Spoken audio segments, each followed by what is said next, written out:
Hey, what's up, everybody? I want to welcome you to another episode of the Dreamers Pro Daily Recap, where we give you a recap of all of the hot topics that we covered that day. You can catch them in their long format and also catch it fully streaming for free on Apple Podcasts.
So let's get into this article here. It says, no sports media divorce has gotten more coverage than the end of Undisputed and Shannon Sharpe's departure from FS1 and his longtime partnership with Skip Bayless.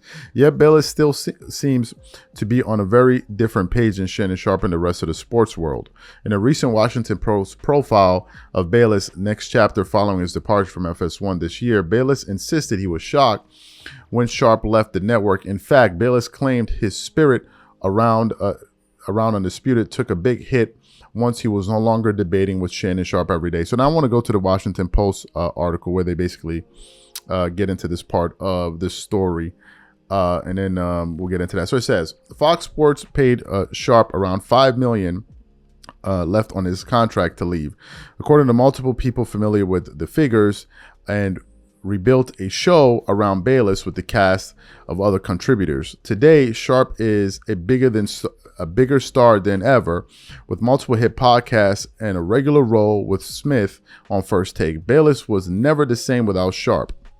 And then continues on. Of Sharpe, Bayless said, "It dumbfounds me that he said I lost respect for him. I only gained respect for Shannon Sharpe day after day after day that he could hang on this show." Still, Bayless said his departure from Fox had been in the works for years. When his first Fox contract was up a few years ago, he said he wanted to reunite with Smith at ESPN. Bayless said he had a contract offer from ESPN, but that Fox exercised a matching clause. "I was devastated." Stephen A. was devastated, Bayless said.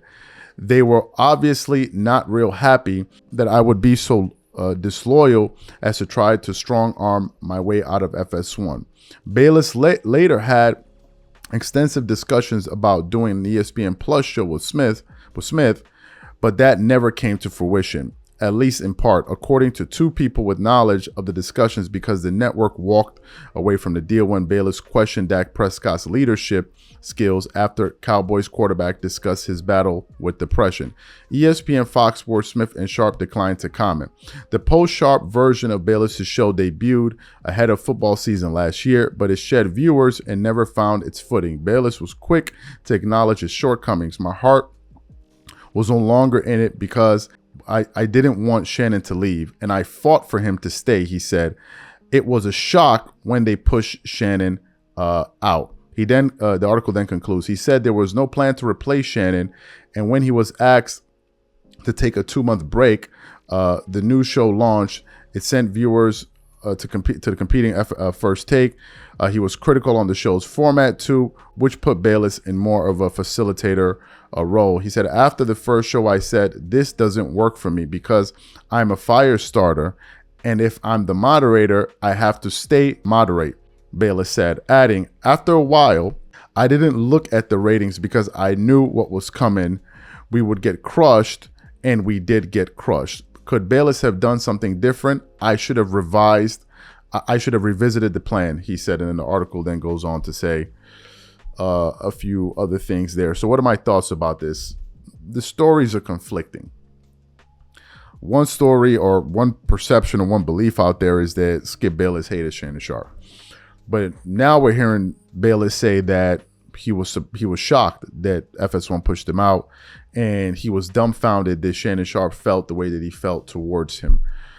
What are my thoughts about this? Look, the fact of the matter is Skip Bayless enjoyed a lot of success when he was with Shannon Sharpe, and that show was totally different. Once Shannon Sharpe left the show, obviously he just completely took off and went into a totally different stratosphere. I thought they were a good partner for a number of years on that show. I enjoyed the show. And on most occasions, I would actually tune in more to that show than I would ESPN to hear some of their topics. But they ultimately couldn't find a way to make it work. I also said that I think FS1 should have probably found a way to keep Shannon at the network because he's just too big of a star. And now you can see that he's gone on to become this huge star in sports media. So I thought that was a blunder on their part. And I said at the time, I don't see how you as a network allow such an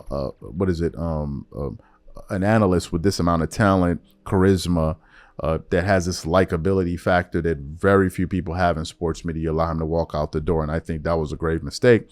And the ratings proved that, right? If Shannon Sharpe was still at FS1, I think one could make an argument that he would probably be the face of that network, or at least one of the faces alongside Nick Wright and whomever else the network decided to promote. But hey, that's water under the bridge. That's old news. So,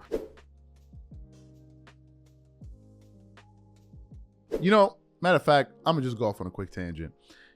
I'll be reading some of these these posts that they put up on the internet, featuring LeBron, and I'll be going to the comments. It's something I started doing as of recent, maybe over the last 2 months or so, with these pro LeBron quotes. When y'all get a chance, okay, when you get a chance, click on one of those pictures, whether it be on Instagram or on Twitter, and read through the comments of LeBron. LeBron fans be in the comment section lathering each other up with buckets of honey and just hollering and screaming and slipping and sliding across the floor with honey all over their bellies. It's just crazy, these comment sections. Anyway, let's get back to the show. As you guys know, Chris Broussard used to be one half of the show The Odd Couple on Fox Sports Radio, a show that he hosted with Rob Parker, and I thought they were a great duo.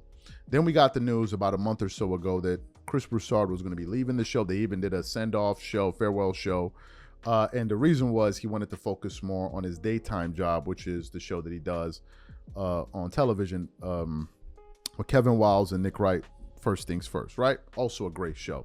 So we understand that. So with the news of Chris Broussard leaving, the next question became, which is the one that we all would think, well, who's going to replace him? Well, apparently they went out there and replaced him with a gentleman by the name of Kelvin Washington. Now, what I was unaware of, and I'm sure what some of you were unaware of, was this guy is a LeBron James zealot. He's a LeBron guy, through and through. So what happened? As you guys know, ESPN published an article on their website about 2 or 3 days ago that all of us have been reacting to, which is essentially one of ESPN's senior writers, I forgot the writer's name, basically combed through the NBA where he spoke to executives, GMs, and all of that, where a lot of them are just essentially saying that, look, Rich Paul and LeBron and these guys are setting up Bronny James for failure. Right? They're setting him up for failure, and some scouts are they don't really see what all of the hype is all about. He doesn't really seem to be that much of an NBA player, or some even believe he shouldn't even be in the NBA. And we all reacted to that story. So what happened? They brought this topic. This was the backdrop, right? So this is essentially what they're talking about on this show. And then they asked Rob Parker, and I think the moderator is Rob G, because he's a name I keep hearing. And they're like, he gives them the backstory, and he asks both of these gentlemen to react to the news, and they start debating.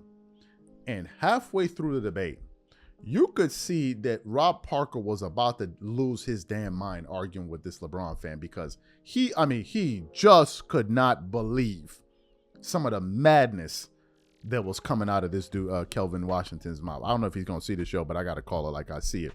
So what we want to do is want to play what they said. Now, it's a very long show. It's like I think it was like a 20-minute segment, 23-minute segment, or 16, something thereabout.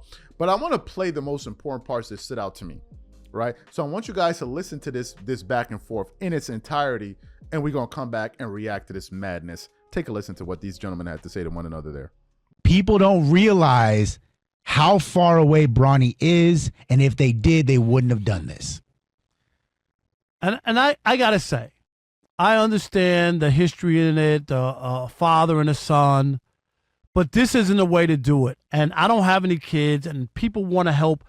I have a nephew, I have nieces. I would do anything to help further their career, but I'm not going to put them in a situation that they're not ready for. And a lot of people don't think about it that, it's no big deal. He's just a 12-man on the bench and all this kind of stuff.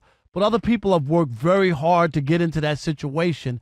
And when you start playing with the only thing that we still have in this world where people have to earn their way on and it's fair is the athletic playing field. And what I say by that is it's the reason we could have a country that's 70% white, but the NFL 70% black. You know why?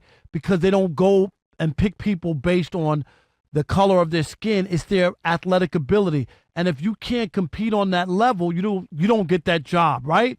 It's the only place. For the most part. I get what you're saying. You know what I mean?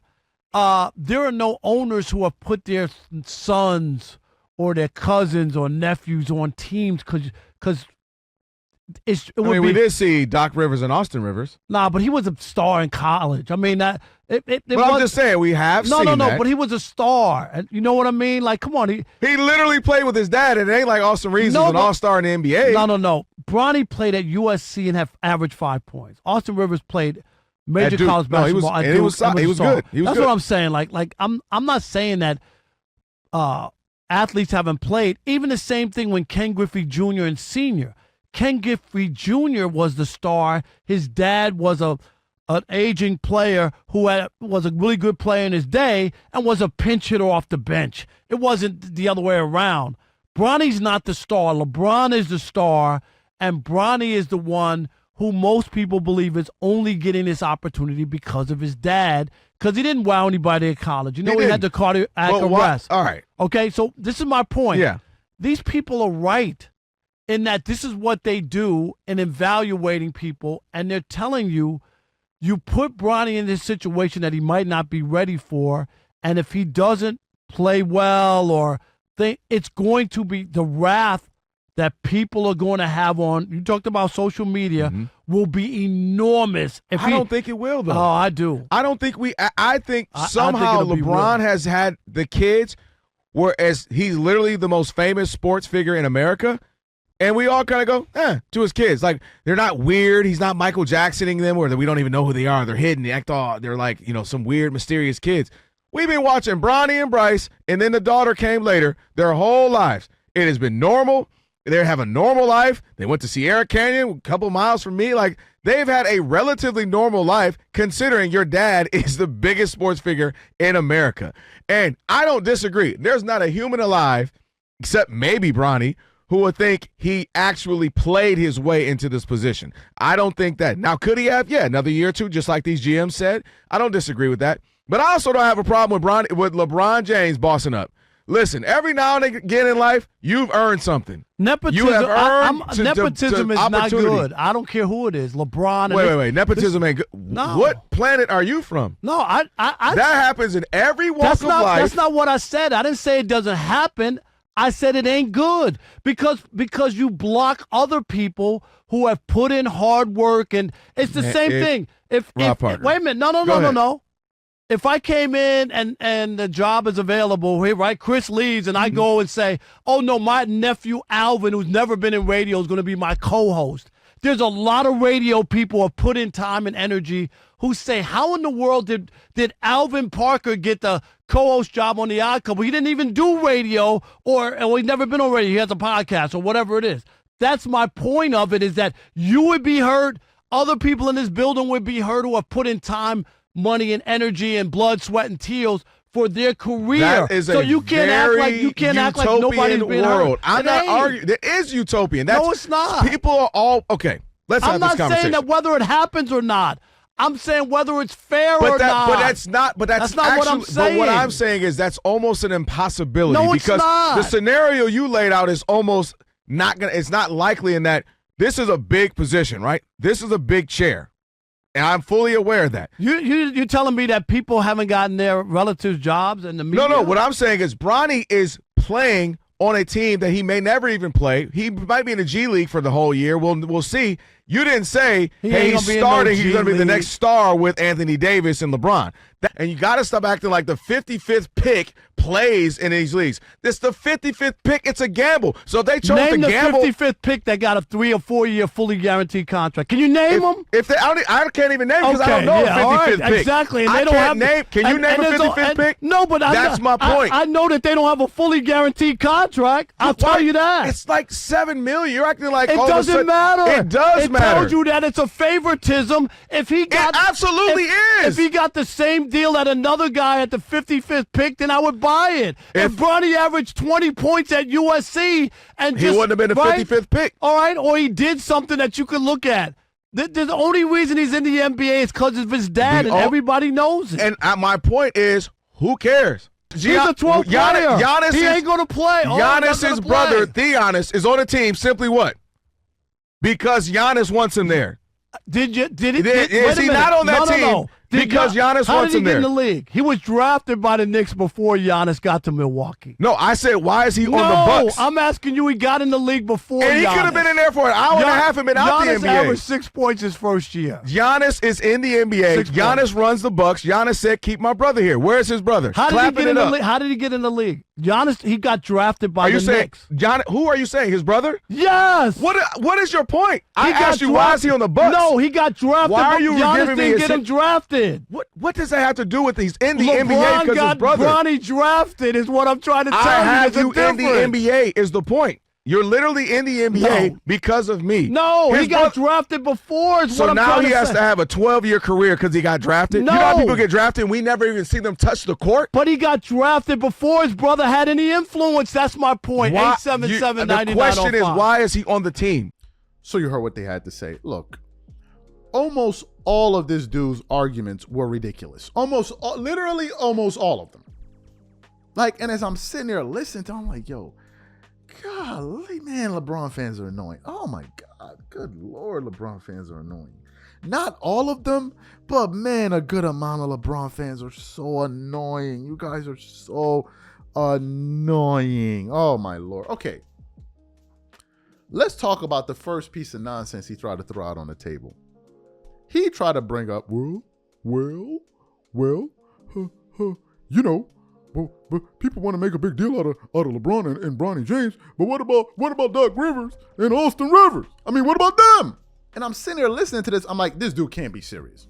And I assumed at that point that he was only bringing up that point because he felt that the people listening had no information about the backstory of Austin Rivers and Doc Rivers and Austin Rivers' journey to the NBA. Let me just quickly give you the background. Okay, because he tried to bring in Doc Rivers and like to say, oh, Doc Rivers got his son on it. Like, stop the nonsense. First of all, Austin Rivers in college was one of the top prospects coming out of college. He played at Duke.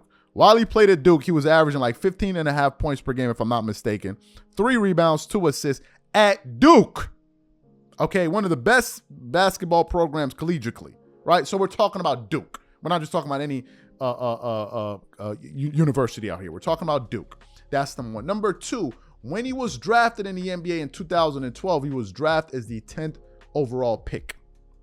The 10th, which means that no one was arguing whether or not he deserved to be there. Bronny was the 55th pick. So to bring up that point was absolutely ridiculous. But he was trying to draw a parallel thinking people didn't know the background of the backstory of that. Well, he played on the Clippers, so Doc Rivers got him on the Clippers. It's like, nah, bruh. He was actually a player. He could actually play ball. Now, if you want to argue his contract, that's a different thing. But that's totally different. You're talking about contracts. We're talking about, does Bronny even deserve to be in the NBA? So that was a ridiculous argument and a silly point. Then he went to the next point, which was, well, what about the Thanasis and Giannis Antetokounmpo? I mean, the only reason he on the Bucks is because of Giannis. Stop the cap. Thanasis was drafted into the NBA before Giannis, so how can you say that it's Giannis' influence? Again, we can all agree that the reason Bronny got drafted is because of his father. We can all agree on that point. So for you to try to now make these pseudo-intelligent, intellectual arguments is disingenuous. But he did that because he knew that a lot of LeBron fans they don't do research. All they do is sit up there and run through the aisles of ShopRite and Costco and Safeway and buy up all the damn honey. They don't even pay for it. They just run through the turnstile, and if you there buying something, they're gonna run your ass over. They must. They need to twerk. And as I'm watching this dude, I'm like, oh my God, this guy's so annoying. He's so annoying. LeBron fans rarely deploy logic when they argue. It's all nonsense. It's all nonsense. They never got the look. Let me break it down to you guys. Get this. LeBron fans will be more critical of Kevin Love, who's an actual all-star, than they would of Bronny James, who really can't play. On most nights, son be looking like ass. He be looking like ass. Like, let's just keep it a buck. They would sooner defend Bronny than they would defend an actual all-star. Because Bronny connected to LeBron, and it's a family, it's like a family healthcare plan. The honey poureth over all of them. It's unreal. Absolutely unreal. Listening to these, man, good Lord. Rob Parker, you went for a long haul with this dude here, because I don't know how the hell you gonna do it.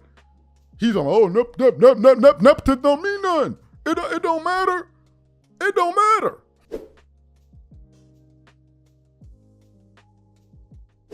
There was a pretty big, it's an interesting term to use, big game in the NBA, although it was a preseason game, between the Los Angeles Lakers and the Milwaukee Bucks, right? Because of the storylines going into that game. As you guys know, prior to the season, Darvin Ham was the head coach for the Los Angeles Lakers for 2 seasons, and then he got fired, and a lot of people were upset with the organization for their decision to fire Darvin Ham. But then, since then, Darvin Ham has actually gone back to being an assistant head coach for the very team he used to be an assistant for prior to him getting the Lakers job, which is the Milwaukee Bucks. So some people are speculating, oh, well, is it going to be awkward for the Lakers to go there? Is that the reason LeBron doesn't want to go back to the, to go to Milwaukee, whatever it is, blah, blah, blah, blah, blah. So I actually tuned into that game. And it was pretty entertaining the first half. It was pretty entertaining because the reason it was entertaining was because both teams really had their starters in the first half. So it was much more entertaining. I knew in the second half, the starters were going to be out of the game. So I basically stopped watching. I'm like, well, this isn't really going to be a competitive thing.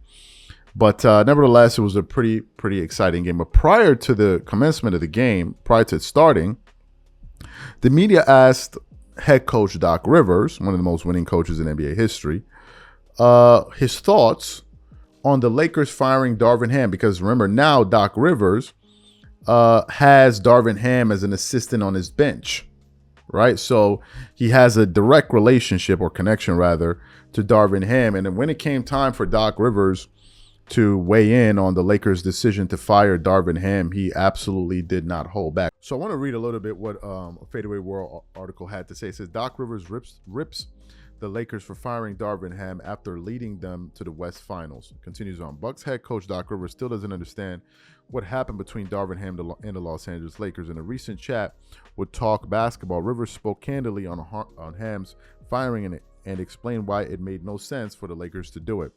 I'm not going to get into the whole thing that happened there, but he took a team to the Western Finals.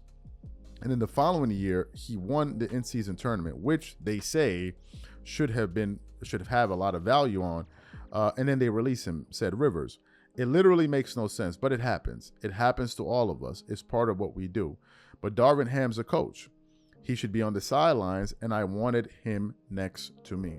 The Bucks had their own head coaching situation last season, which is when Doc Rivers came in and tried to establish order. This summer, after watching him get kicked out of Los Angeles, he brought him back to the Bucks as one of his top assistants. And then the article then goes on to say a few other things. You guys can check it out and read the rest of it if you're interested. So, what are my thoughts on what Doc Rivers had to say? I think Doc Rivers is taking a popular position, which is a lot of people were upset with it, including some of the biggest LeBron supporters like Shannon Sharpe. You know, a lot of people, but I can think of voices like Shannon Sharpe, Stephen A. Smith, Kendrick Perkins, Michael Wilbon, Charles Barkley, and so many other notable figures were upset with the Lakers making that decision. Look, the Lakers certainly didn't fire Darvin Ham based on his results in terms of he wasn't getting any results. He was, because the first year that he was at the helm, they made it to the Western Conference Finals. Now, albeit they got swept by the eventual champions, but nevertheless, they made it. So that's a serious progress. The following season, and this is what gets me about these people who were down on Darvin Ham. You got a lot of interesting people, let's put it that way, in media. Why? Because on the one hand, people were saying that Darvin Ham was this ridiculous head coach. Terrible head coach, doesn't know anything about substitutions and all of that.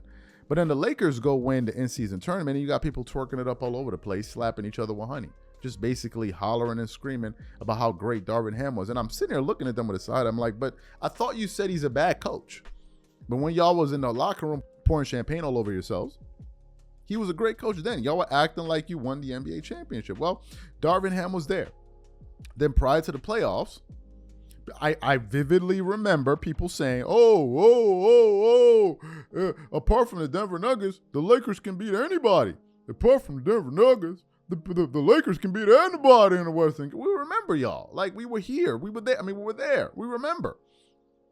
So if you felt confident enough for the Lakers to be able to beat anyone outside the Denver Nuggets, it must mean you must have felt a little bit confident in the ability of the head coach to be able to help the team do so.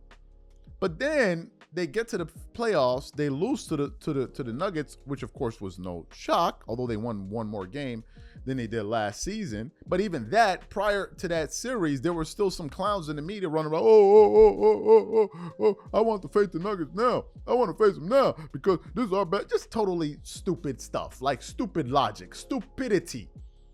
Yeah, the Nuggets are the biggest challenge, right? They're the biggest threat to the Lakers. So in my mind, where I have pudding that flows through my brain and honey that flows through the molecules in my mind, I think, okay, what would make sense is, given the fact that the Nuggets are the biggest challenge, you know what I think? We should play the biggest challenge first. So that means we play the team that gives us the greatest chance of being eliminated first, and that makes sense, derp. That's what people were saying, like a bunch of morons. If you want to make it to the championship, wouldn't you want to play your toughest competitor later in the playoffs so you have a higher chance of going further in the playoffs? But no, not these people. Oh, no, we can do it. Well, while y'all thought that y'all could do it, Darvin Ham was still the head coach.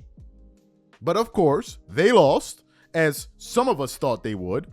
And then they just went back to their default position, which is blame. Who we gonna blame? Blame him. The very people that thought that the Lakers had a chance to win it all are the same people saying fire Darvin Ham. You can't make this up. You cannot make it up with these people. You can't make it up. I'm not that good. So now they get JJ Redick, right? And we're hearing reports that, oh my God, the players love how analytical JJ Redick is. He's a wizard. We're dealing with the Einstein of basketball. This is fantastic. Y'all better win. Because y'all would look like, the Lakers would look like one of the biggest jokes in the history of the world if they missed the playoffs this year with JJ Redick. Like that would be an all-time clown show, because y'all would be looking like real buffoons for firing Darvin Ham just to go out there and get a worse result the next season.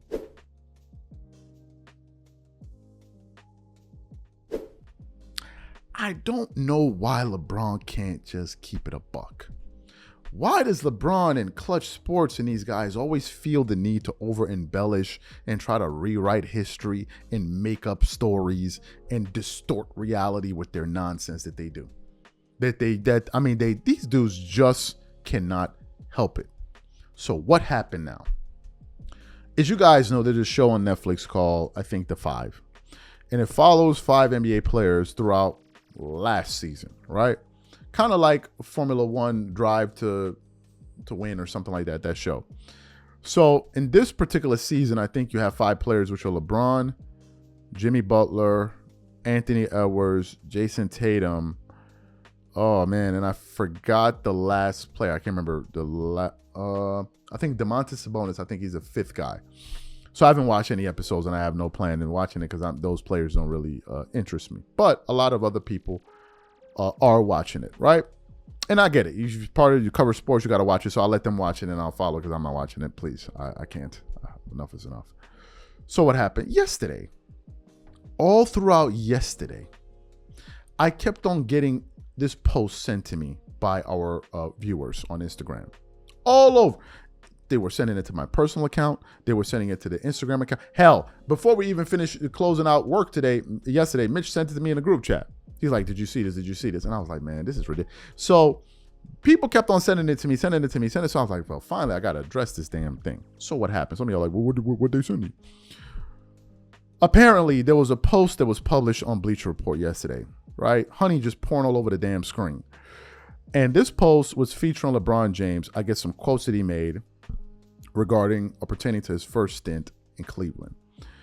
And the post says, LeBron opens up on the pressures he faced early in his career. First slide says, at around 19 or 20 years old, I realized I was the face of the NBA. The next slide says, I was given the keys to a franchise at 18 years old. Another post says, can you imagine being 18, 19, 20, or 21, having a bunch of money, able to do whatever you want, but not even being able to walk into a movie theater or an amusement park? LeBron James on dealing with his fame at a young age. But the part I want to deal with is the first slide, which says, at around 19 or 20 years old, I realized I was the face of the NBA. Really? Really, bro? LeBron was the face of the NBA at 19 and 20. LeBron came into the NBA what year? That was 2003, if I'm not mistaken. Right? 2003.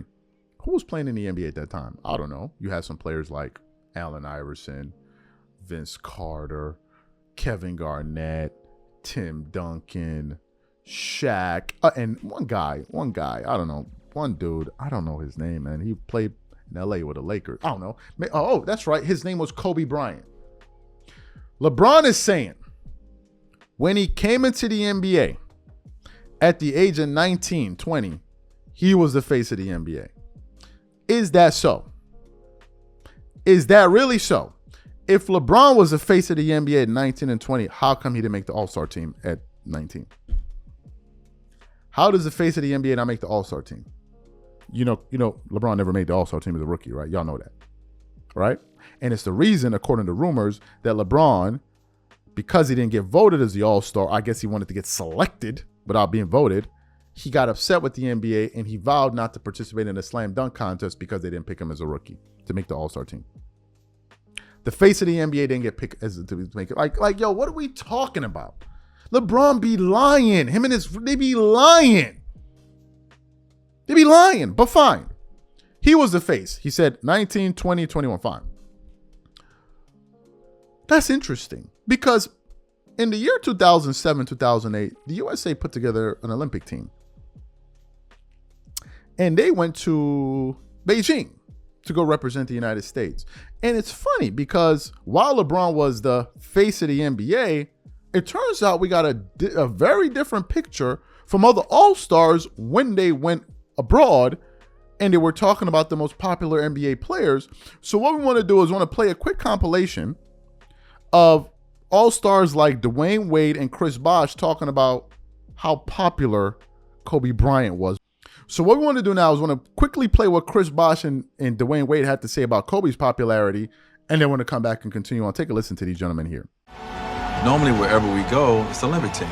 We're a big deal. And some players are more popular than others, but it's still an Olympic team. When we got to China, it wasn't even close. It was Kobe, Kobe, Kobe, Kobe.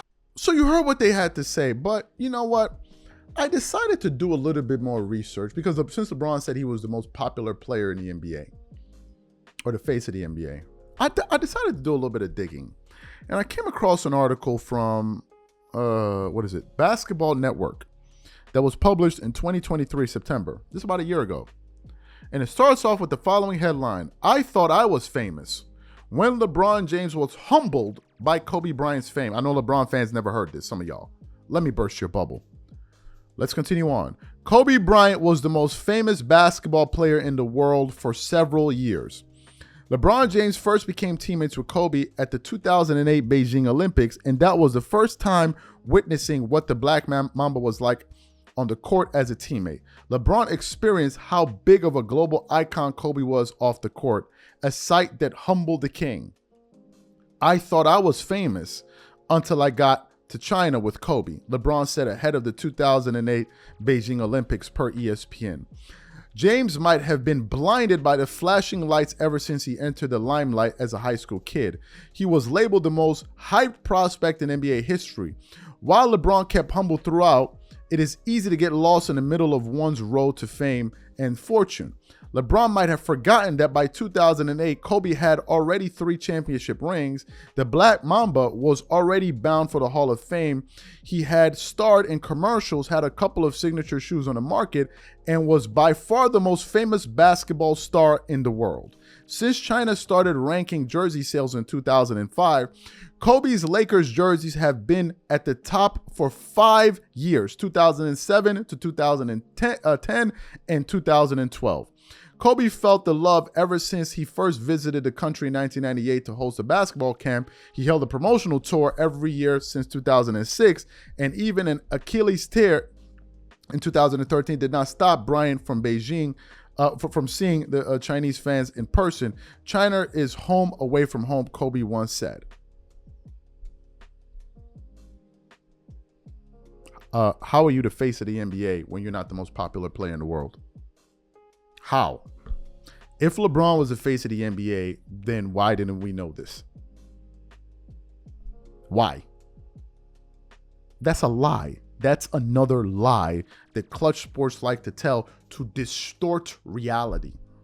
I believe one of the reasons LeBron got into media is to distort reality. That's what he's here for. To distort reality and distort the narrative. Nobody believes this except LeBron fans. And LeBron fans that are old enough to know it, they know he lying. If you were the face of the NBA, why didn't you even make the All-Star team as a rookie? LeBron was not an All-Star as a rookie. You know, LeBron the GOAT, with a crown. He was watching an All-Star game at home. And everybody knew Kobe was the dude. That's why I almost fell out of my chair, and I knew I would never take people like Nick Wright seriously, ever, when I heard him say, he was the only one that ever said it. At no point in time was Kobe Bryant ever the best player in the NBA. That's a clown. That's a clown. Draymond Green said LeBron had been the best player in the NBA since he got to the end. Who thinks this? Who says this stupid stuff? LeBron was better than Tracy McGrady as a rookie. He was better than Kevin Garnett as a rookie. He was better than Tim Duncan as a rookie. He was better than Shaq as a rookie. He was better than Kobe Bryant. He was better than Allen. Like, yo, what are we talking about? All these dudes do is lie. That's all they do. That's all, like, literally. The face of the NBA in 19, 20, 21. Yeah, all right. Okay. All right. Matter of fact, let me just see something real quick. I got to see this. How old was LeBron James when he was drafted? I just got to see something.